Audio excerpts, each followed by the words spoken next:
хочемо сказати великий дякую за організацію такого чудового фестивалю білоруської культури, за солідарність до нас, до білоруського народу.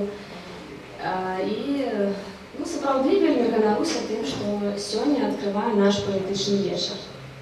Давайте знайомитися. Мене звуть Анастасія Засипаєва. Разом з сином і сябровкою вимушені були з'їхати з нашого любимого Гомелю.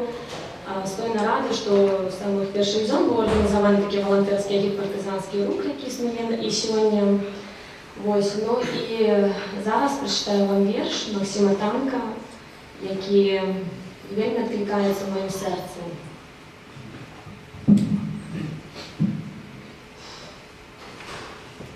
Ти чуєш, брат, як на предвісні вітри ляд кришечі гудуть,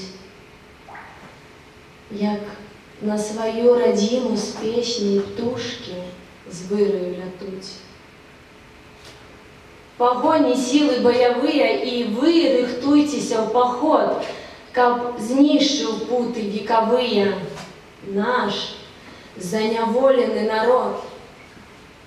Глядите в будучиню смело, настав довгочеканий час під стягом белым, червоно-белым чекає перемога нас.